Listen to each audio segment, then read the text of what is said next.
It's been about 9 days since the new update dropped, and the big question is, are these new mods actually good, or do they just make us rethink our builds? From the attributes, the damage output, and most importantly, the grind and RNG behind them, we're breaking it all down. In this video, I'll give you my honest take on the new mod system and share my own experience grinding for that shiny upgrade. In general, the new mod system makes building way easier since the options aren't too overwhelming. For instance, if you want a physical weapon build like the P90, you can just go with Violent Mod, which guarantees weapon damage and critical damage. If you're aiming for an elemental weapon like Abyss Glance, Deviant Energy is the go-to since it always comes with status and elemental damage. From a convenience standpoint, this system is definitely a win. Shiny mods also add a fresh vibe, not just visually with that flashy look, but also with slightly better damage output compared to older weapon mods. So overall, shiny mods feel pretty solid. But when it comes to normal mods or armor mods, things get a bit disappointing. Violent and Deviant Energy only give 3% damage to enemies, and even Lunar is stuck at 3%. Previously, damage to Great One could reach 6%. Now it feels underwhelming. Per bullet damage is clearly weaker than the old mods. Sure, bigger ammo capacity helps with total damage, but honestly, I'm still not satisfied with the new armor mods. What do you guys think? Is this actually worth it? Back to shiny mods, how do you actually get one or convert a regular mod into shiny? The short answer, grinding. Here's how it works. If you already own a level 17 mod and then pull another level 17 of the same type, that can also trigger shiny. But remember, it's only a chance, not a guaranteed outcome.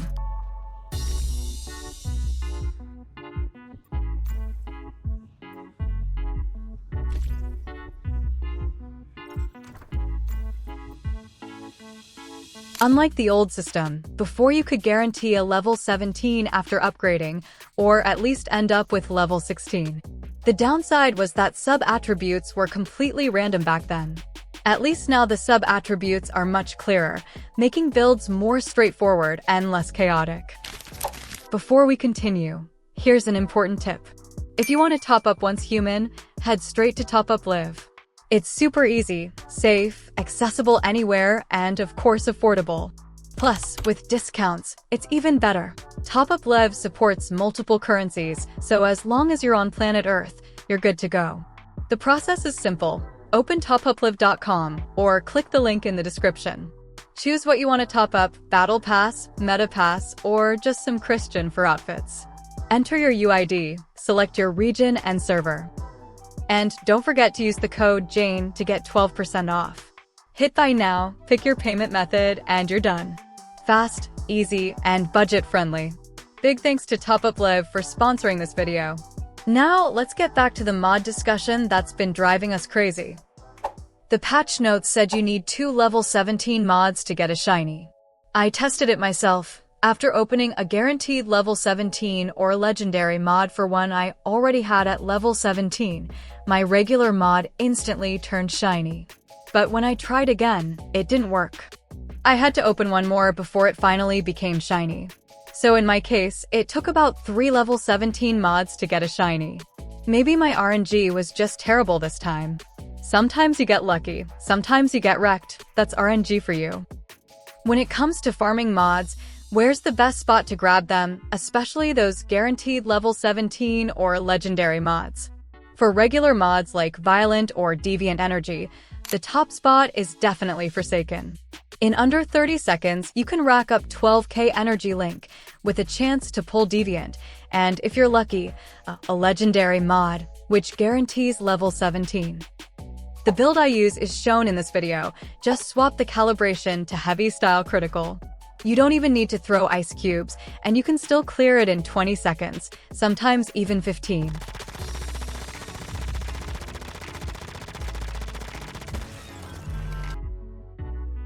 As long as the boss doesn't randomly disappear at the start. For key suffix like Frost Vortex, Shrapnel, or Bounce, you can try Mana Bus. But RNG there is super unclear. I've run it over 100 times and still haven't seen a legendary box. So either I'm just unlucky or the drop rate is insanely strict. You can also grab legendary key suffix boxes from public events, so don't skip those, your luck might kick in. Speaking of luck, back when I spammed Forsaken early on, I could get a legendary mod box after about 50 clears. But lately, even after 200 clears, nothing drops. So RNG feels like it's on tilt, or maybe the devs secretly raised the limit from 50 runs to something like 500 before you get a guaranteed drop. For now, shiny mods are only available for weapons. Unfortunately, armor doesn't have them yet, not even mask mods. I tried opening legendary mask mods twice, but my level 17 mod didn't turn shiny. So this isn't about RNG, it's clear that armor simply doesn't have shiny mods at the moment.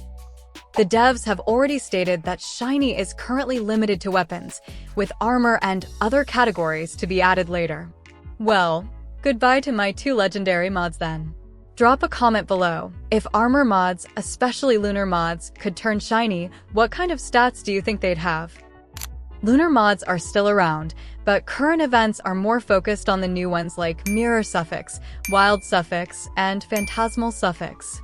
If you want to get a Lunar Mod right now, the only way is through Will Redemption.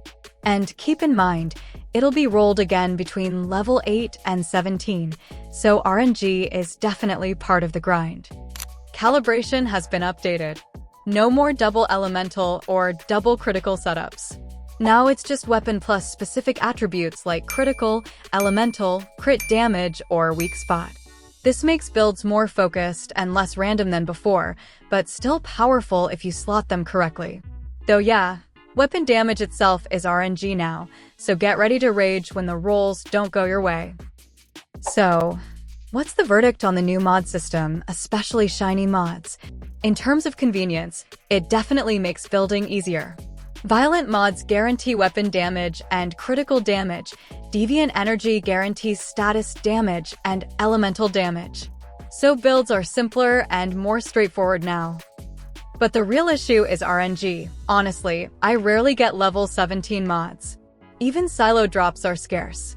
Legendary mods feel like their drop chance has been nerfed. Back then, 50 Forsaken runs could get me a legendary box. Now, even after 200 runs, nothing. Either RNG is tilted, or the devs secretly raised the limit. If armor mods eventually get shiny, the grind will be even longer. And since I deleted a lot of my old mods, I kinda regret not keeping them for temporary builds. Well, it is what it is. Bottom line, shiny mods are solid, but regular mods feel underwhelming, especially with only 3% damage to enemies. Makes sense though, since the flashy effect only kicks in once it's shiny. We'll just have to wait and see if armor gets shiny in future updates. I'm really curious how Lunar Mods would look as shiny. That's a wrap for today's breakdown. Thanks for watching, smash that like button if you had fun, subscribe for more updates, and I'll catch you in the next video.